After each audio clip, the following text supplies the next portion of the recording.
any sort of PowerPoint presentation, but certainly we'll give you kind of a quick overview of who DATABASICS is and how we kind of fit into the larger time marketplace. As we kind of talked about last week, as we went through your requirements, making DATABASICS really has two focuses in the marketplace. We've got a time solution, which we're going to show you here in just a minute. We do also have an expense reporting offering, which you will see kind of referenced as we run through the solution. But those are really our two core products. The solution you're going to look at here is about 22 years old, so it should certainly been updated in the last 22 years. But it's a solution here that we've been providing since really the late 90s. We've been working with Microsoft Dynamics customers since 2004. So the integration we'll talk about as far as how we pass our data between our solution and Dynamics is something that's been in place again now going on 15 years or so. So it certainly is part of our user community that we are very familiar with and something there that we do all the time as it relates to customers. And the only other piece out there that we'll be talking about here is, I just realized I wasn't sharing my screen, is that as it relates to the solution out there, I'm going to primarily take you through the web experience here today, but everything that you're going to look at today from a web perspective can also be done there on a mobile platform. So there's no loss of functionality out there. So as we look at your guys out there tracking time to resources there within their individual crews and the rest, all of that can be tracked and done on a tablet or phone or whatever mobile platform the individual user chooses. Outside of that, I guess the only other thing to talk about there is that we certainly do provide these solutions globally. I'm based in the greater Washington, D.C. area. We have an office here. We do also have an office up in Montreal.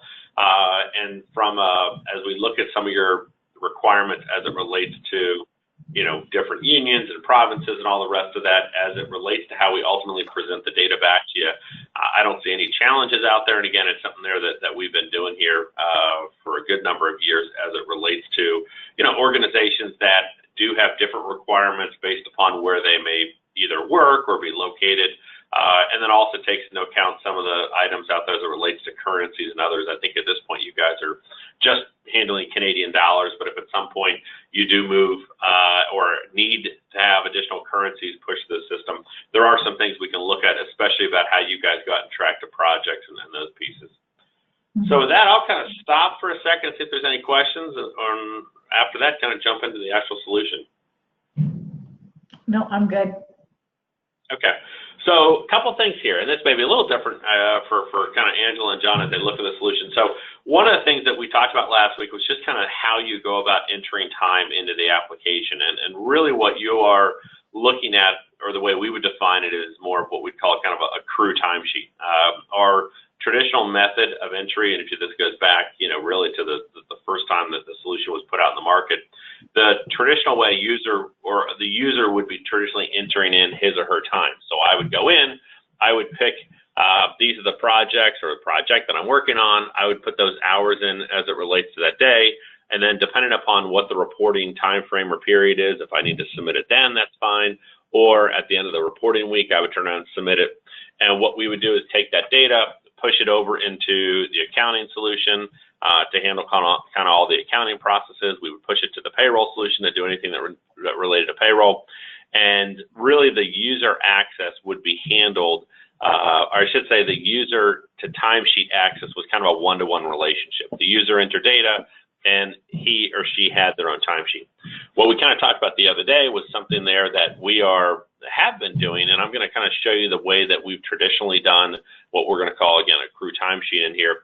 As I mentioned to you guys the other day, we are doing some new development, and there is a new version of this coming out, but I'll kind of take you through the workflow and the experience as it relates to a user within the solution today, and then we can kind of talk about how that would work for you. So as it relates to the individual time entry, what we're going to do is really handle individual timesheets basically as the project out there.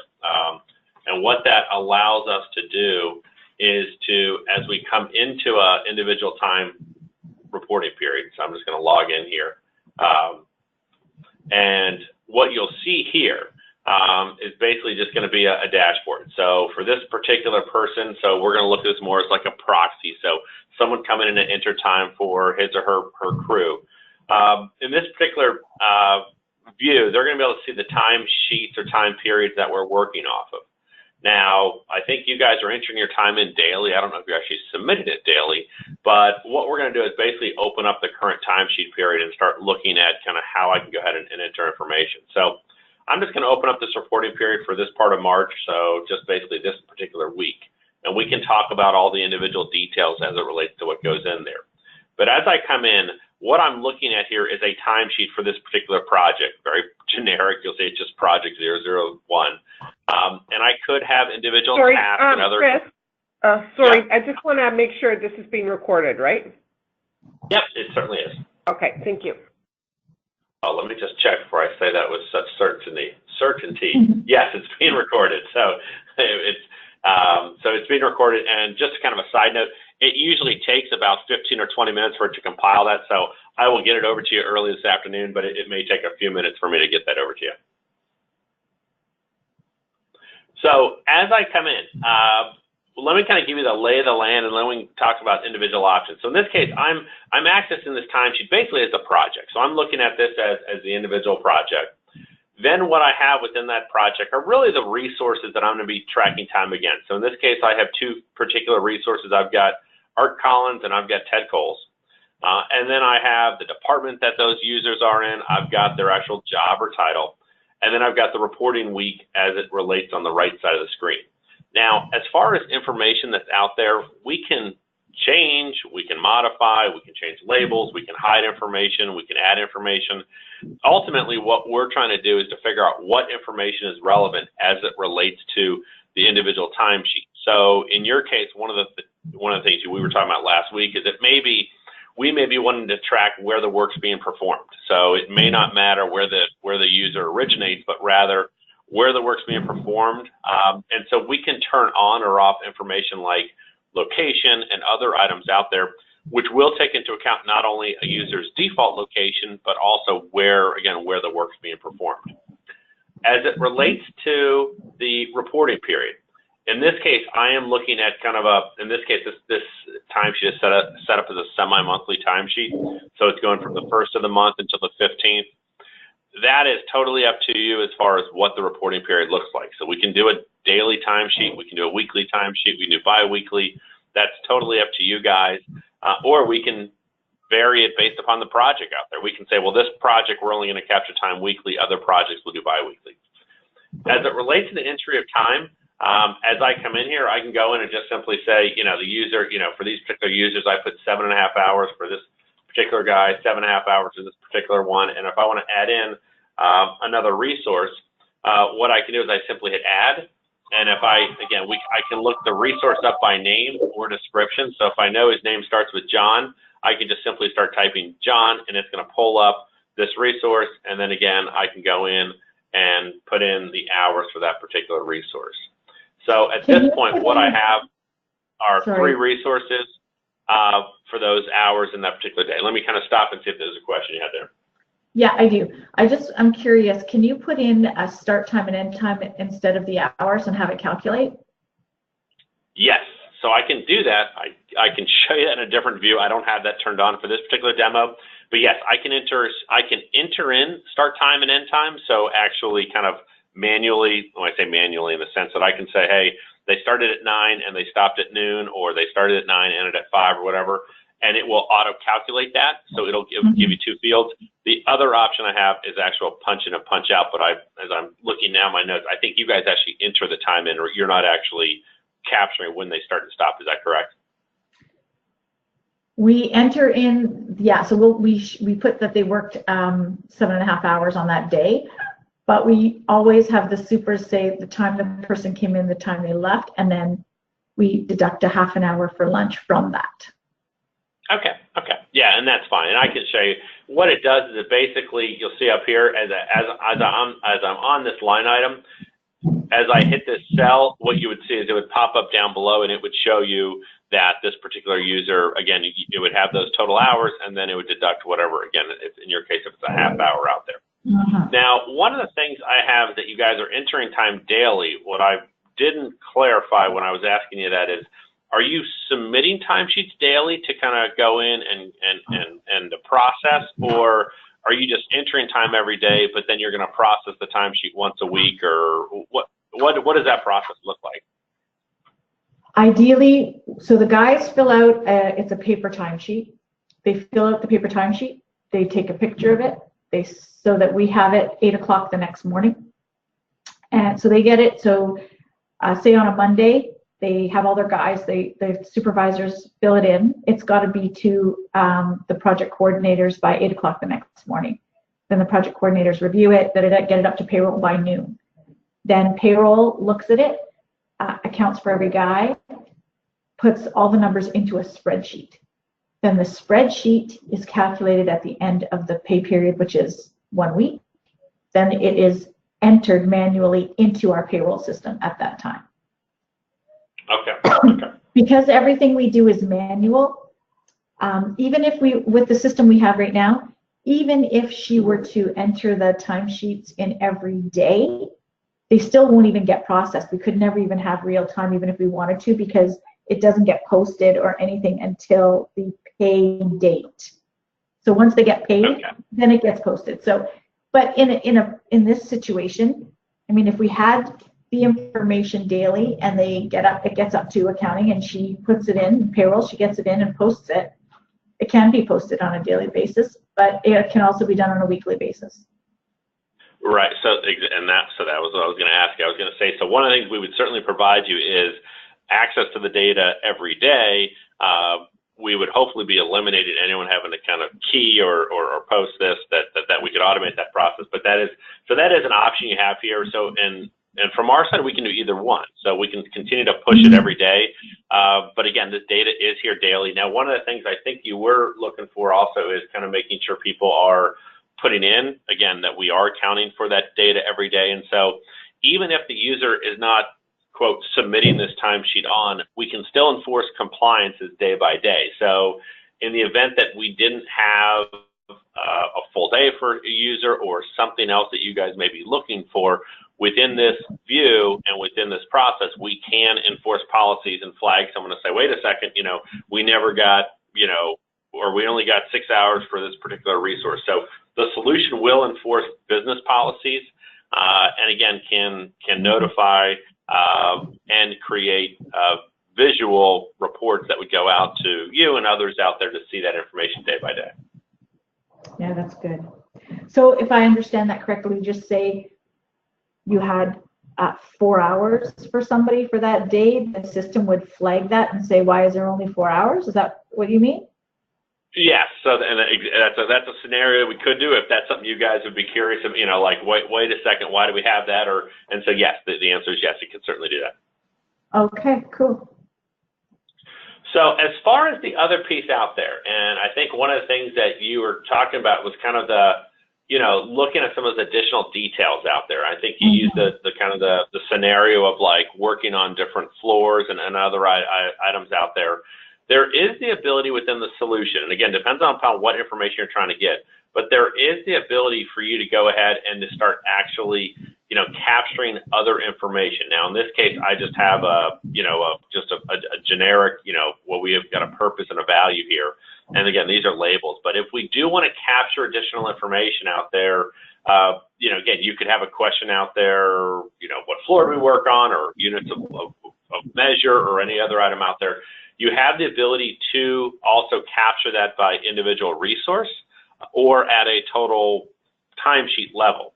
And again, you have the flexibility here that we can put information in. You'll notice here in this case, it keeps defaulting to today because that's the 8th. So really this would have worked well if I was doing my timesheet today, which is what I should be doing.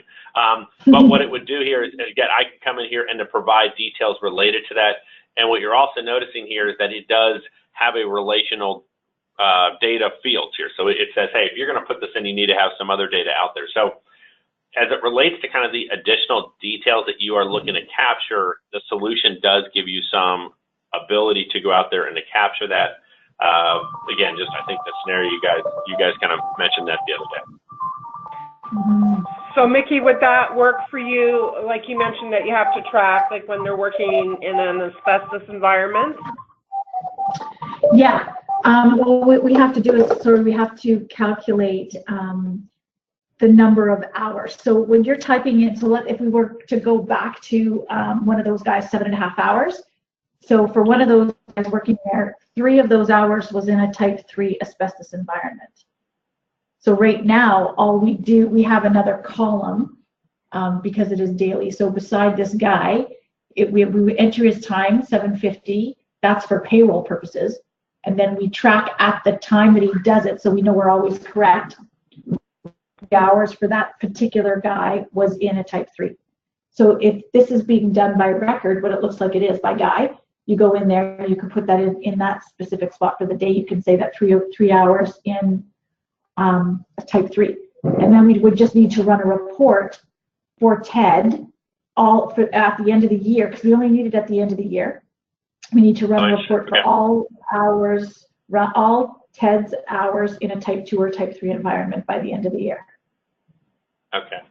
Now, that scenario where you talk about kind of type 2 and type 3, is that the only scenario you have like that, or do you have other similar types of environments where a different project or a different, may have a different type of a whether it's a hazard pay or whatever else may be out there, but is that something that that additional details, does that vary by project, or is it kind of that across all your jobs the same sort of scenario that you're looking for that report of?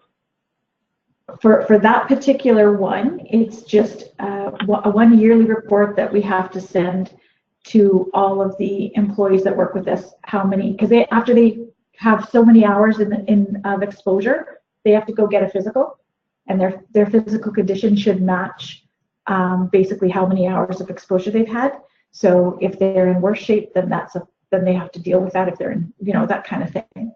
That's what that's for. That's just a one-off. That's that. The other stuff we're looking for on the timesheet, because that type 2 or type 2, type 3 asbestos exposure doesn't even drive payroll, doesn't drive accounting. It's just a place at the time that it's happening where we can track that. That's all that is. So that's a nice to have on here. What we're looking for in the timesheet is already in here. So your time code is so I'm not sure what the time code is there.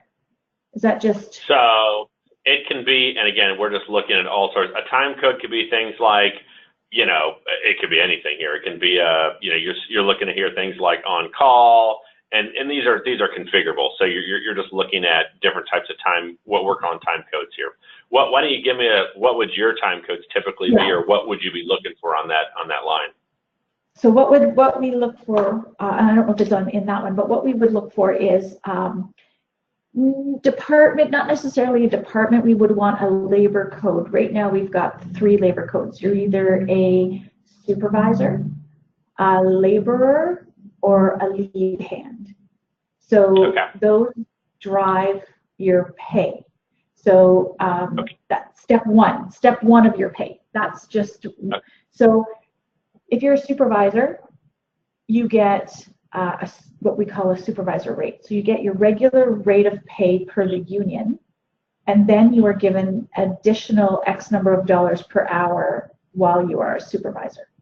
So if we can see on there that it's a supervisor, then we know that he has to be paid at the supervisor rate. And why that's important is because sometimes we have laborers who are acting as supervisors on certain jobs. They're not a full-time supervisor, they're a laborer, but in the case of this one job, he would be put as a supervisor there, so that would trigger us to make sure he's getting paid at the supervisor rate.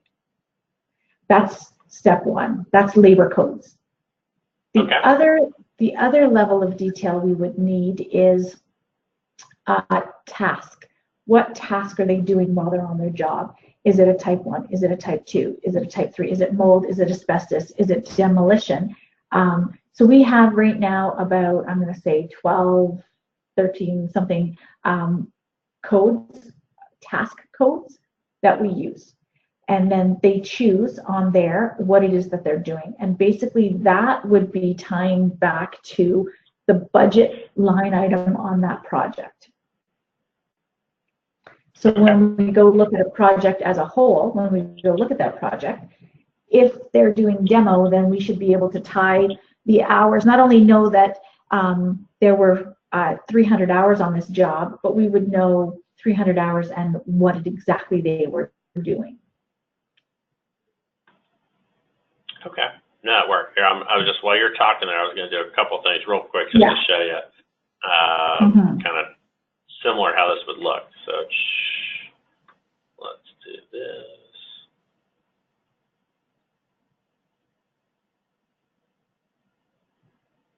And I think you said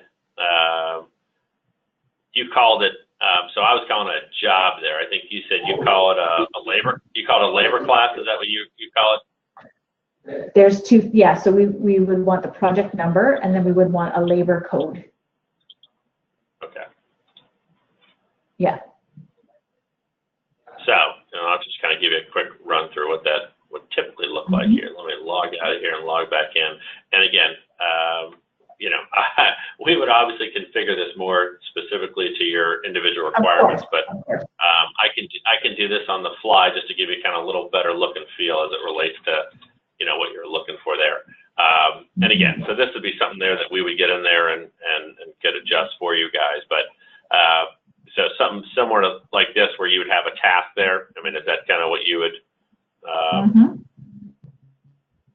And again, so this would be, again, and this, I don't have any tasks associated with these guys, so I can't show you that.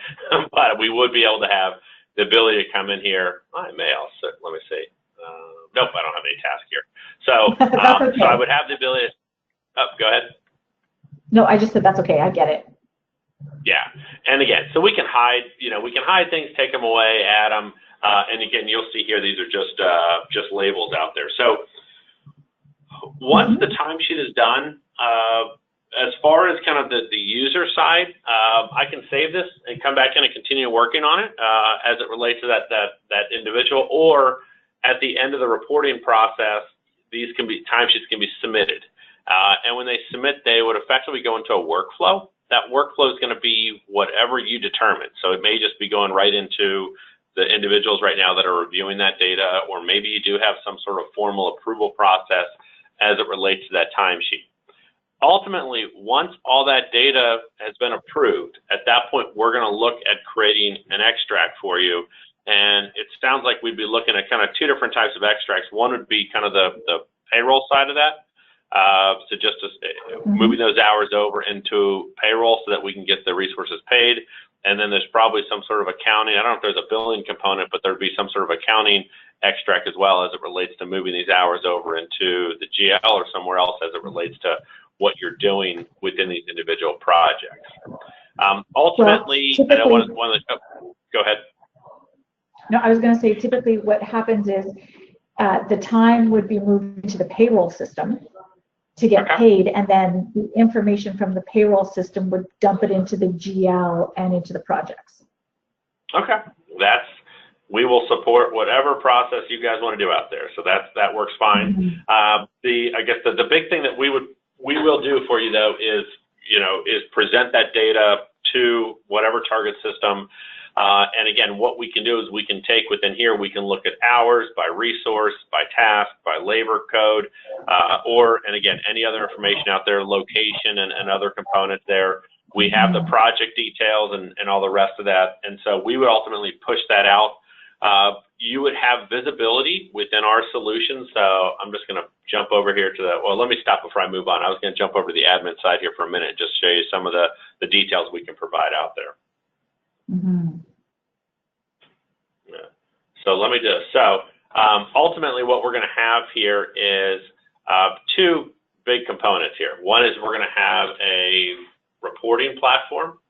So as it relates to data, you're going to be able to get in here and really get to any piece of information that you guys need. So if I want to come in here and look at information, data broken out by resource and project and hours or total hours and all the rest of that, all that can be very easily accessed. So there is a reporting platform here that allows us to, get in there and see these details. This is not the report I was trying to look for, but I can certainly do this. Let me drag some information up here. So we can start looking at information broken out by resource. Let me find some project data here.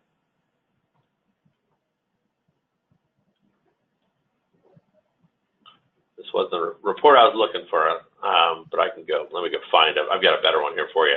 But in any case, all the information is real-time data. So the ability for you guys to get in there and get to that information and see exactly, again, whether we look at hours by resource or broken out by project and all the rest of that, it's just a matter of, how we ultimately want to break this information down by individual users out there. So we can look at information by, again, by individual user, where the timesheet sits. But all this information is going to be available for you to get to at any point, whether the information has been approved or not approved. So you can get in here and see information such as, we were talking earlier, let's see what hours were entered in here for this week, even though we're still on a Friday morning, we can go out and get to that information to see those details. Mm-hmm. The other item that you're able to do here is when we come into the solution from an administrative perspective, is we can go out and look at individual resources and find information related to them. So if I want to come out here and see a timesheet for, let's see, an individual user or someone else out there, what I can do is I can get in here and start seeing information as it relates to a resource. So for example, I've got, all of Chris Harley's, which is myself, all of those timesheets that are his. And so within that, I can see hours. Again, we may not learn about billability, but I can see hours. I can see where they sit in the approval process. I can see when the information was entered in.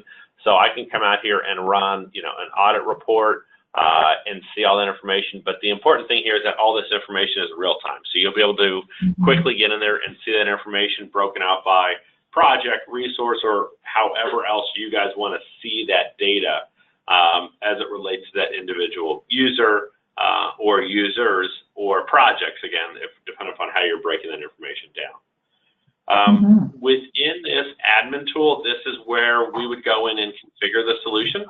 So during the initial deployment, we would sit with you to kind of go through that process to figure out, again, all the specifics around what you're capturing from a time perspective, any sort of policies, any sort of reports.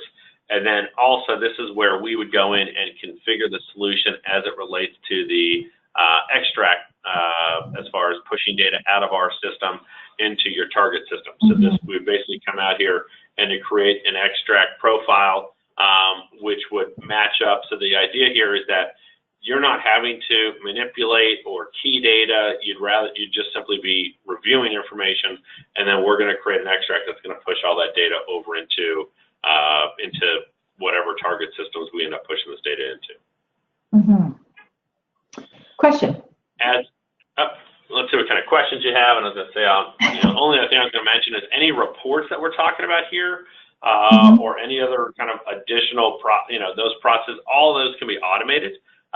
So it's something there that if there's, you want to see a nightly report, or again, you talk about guys every day, going out and entering that data. If you want to get a summary or detailed information every morning of what's taking place on a time perspective, it's just as simple as that. It's just a matter of going out there and setting up a report and having it delivered to you, at whatever time frame it is every day. So just a really quick, easy question here. So when a supervisor puts in the time for everyone, and then it comes to the office, it's got to be approved. How does it get edited? If a guy puts in, he says this guy, he filled out his timesheets early, said they were going to be there till 3 o'clock, and it turns out they were all gone by 2. And we need to go in after the fact and change them all from 7.5 hours to 6.5 hours. How does that happen? So it's kind of we have a tool that edits the question, and it's really going to come down to, I should say, we have a process for editing, and it's really who you allow to make those edits. So if that's something there that you want someone out in the field to go in and make the edits, you would they could go in there, open up that timesheet, make the change, and that's that. If it's something where you're saying only folks in, certain folks in the finance or accounting group should be able to do it, then they can go and do it. So it's just a matter of basically open up that timesheet, making the edit, and then saving it again. And that way we have an audit trail of basically who made the change, and also that you have a record of when the change was made. One of the things we would typically recommend is that, let's say you're going to modify a timesheet from last week, that you would open up that timesheet, make the modification, save it, and what we would do is the next time we post that data, we would pick up those changes and adjustments, but we would typically make sure that the change is made in the proper timesheet. So again, if you were to go back historically and look, you have those details, and what the system would prompt you for is a note, so that there's basically a reason and an audit tied to that. So again, if someone is trying to figure out why the change was made, that there is some description of why the change was made.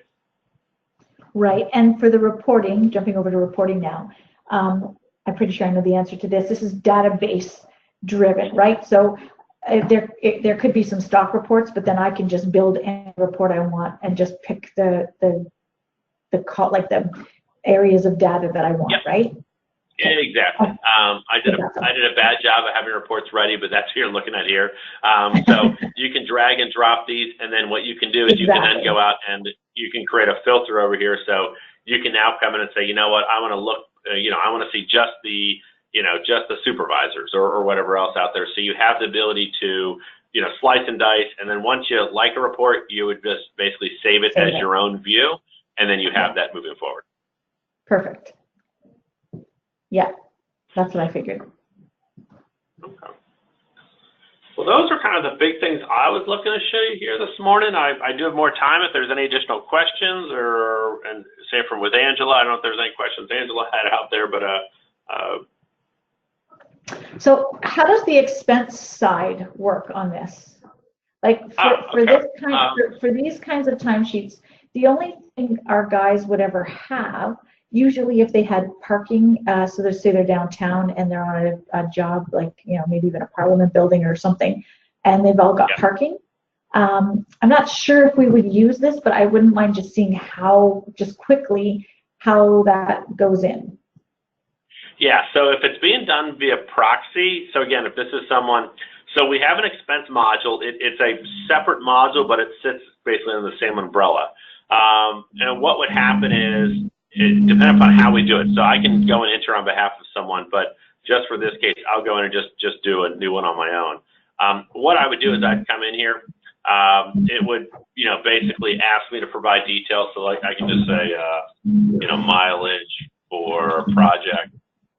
It's going to ask, and again, these details will be switched up, so it's going to ask me the dates. In this case, this one's asking me what city I'm traveling to, but you will notice, in this case, this should be a project number it's tracking me to. So I'm going to pick out a project, and then what I would do here in this case is if I've got mileage, I would come in here, I would select the expense type that I have, and I would pick the dates. And in this case, this is leveraging a Google Map interface. So it'll remember where I've been before. It will also remember information. So like in this case, let's say I was going from the office or from home to a data center. It'll go out and auto-calculate that. Now, in this case, it's doing the U.S. It'll certainly do Canada as well. And then in this case, again, this is all U.S. driven right now. But it would pick up, as it relates to the mileage there, it would go ahead and pick all that up. And then I can turn around and submit this on, and it's going to say you're going to be reimbursed, $16 or $14.69. If I have additional details, like if I had to pay for parking, or again, in addition to mileage or any other piece, but what it is doing down here is you'll notice it is tracking it back. In this case, it would be tracking to the project, and you would have those details. Right. In your experience, have you found that supervisors on the sites who are doing the crew timesheet also do their expenses, or no? I don't think we've ever had someone, I won't say you cut me off guard, but I don't think we've ever had someone do expenses on behalf of users. So we certainly have, and I would say not in in a construction or a crew timesheet, but we certainly do have people that do expenses on behalf of others. Now, one thing there, and again, I don't know, one option you have is you can still do a crew timesheet, but if you want to give the users individual access, so again, this kind of goes back to the mobile app. We do have it's a light version of our expense tool, and we use it a lot we've got some large retail chains that use our application just for expense reporting. And what they have is that they would have the DATABASICS app, and the user goes in there, and basically it would have a very limited picked list. So it may say like mileage and tolls. And so the person could go in there on their own, and they would enter that information in. Again, it depends on who's, like the parking scenario, are those guys paying for their own parking, or is the supervisor paying the parking on behalf of them? Yeah, we likely wouldn't use this. It was just a question that I just wanted to see what the likelihood is. Right? No, what they do is for now the supervisor fills out the timesheet, and then they just send their expenses in for reimbursement, and we just pay them when they on their paycheck. The next, we do up a little expense report for them in-house, and then we enter that in and pay them that way, which we will probably continue to do. I was just curious if anybody else ever. I can't see how it would work personally. It's too convoluted, but I just was curious. That's all. Well, the question, and just to clarify, so when you said they send you're saying the supervisor sent it in, or the individual user sent it in? Individual users. Yeah, I can send you over a quick little video, just kind of how it may work. And so, again, it'd be just a mobile app out there where they would go in there, enter just a few mileage. But I can send you a quick video. Again, but the option's there. But to answer your one question, I don't think I've ever had where in the crew time you've got someone entering time on behalf, it's usually, or expenses on behalf. Usually those users are doing their own. But I'll send you over, when I send you this video, I'll send you over kind of a secondary video to show you just how, what we call it Expense Express. It's basically just a light expense reporting platform for very specific expenses, and it's almost always mobile driven. Okay. That's the only thing I had on the expense side. Again, I don't think that's something we would do. I think we'll continue to do it the way we're doing it now. But as far as the timesheets go, I think like time entry, I think so we want labor code, we want project task, we want some sort of ability to be able to track that they're in a type 2 or type 3, which it looks like that note area would be that. The other thing is we need to know, and that's why we need the times, like a time in and time out, because if they start work after 6 p.m., they're entitled to 1 hour premium. So if they work 8 hours, they get paid for 9. But that also could change based on what union they're in, because that's the other part of this. Like once this gets into payroll, we have to tell which union they're in, and then based on the time that gets popped in to payroll, then it's a whole other myriad of rules apply, for example. And I don't think this would be addressed here, but this is the kind of stuff we're going to need once we get it in, once this information would come into payroll.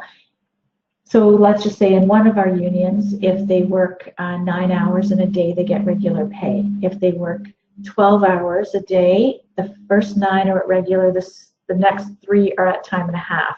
Anything over 12 hours is at double time. Saturdays, time and a half, Sundays, double time. If they work from 6 p.m. until 6, whatever time in the morning, 6 a.m., any time in there, they get a 1 hour premium. If they're working in supplied air, which means they've got to put on a full suit with the oxygen tank, all that kind of stuff, that's also at a premium. So they get a higher rate. If they're a supervisor on a job, they get a higher rate. If they're not a supervisor, they don't get that rate. I mean, that's where it gets hairy, but that is in payroll, I believe. So we would just need to what we'll do. Payroll. Yeah, what all we'll need to figure out is how we create those variables on the time entry form, so we can figure out, okay, this goes this way. So it's just a matter of logic. That's right, exactly. So all the information's there. It's all there. It's just, and then we just have to make sure when we dump it, it gets dumped and picked up in the payroll system the right way. That's exactly right. Yeah. So that's where the complication comes in, is there. This is pretty straightforward, and we can make it look very similar to the crew timesheet we have. So, yeah. Okay. Well, yeah. So again, that's all I had today. I will send you over this recording, and again, I don't know if there's any other questions, and I'll also send you over, just again on a side note, that other expense piece so you can see what it looks like, and then kind of go from there. I guess, where do you kind of sit in the process? I think, did I understand correctly? You guys are kind of looking at putting Dynamics in. Is that right? Yes. Yeah, we're looking at Dynamics. We're looking at the right payroll system that will pair with Dynamics, and then there's also this portion here of the timesheet tracking. Okay. And the timesheet tracking will drive payroll and will drive project management as well, because this is where it's all tracked to a project, and then that's all going to get dumped in, and then it'll get fed to the project modules, project management modules, and the payroll module, and then through the payroll module, that's when it will get dumped into the GL. Okay. Yeah.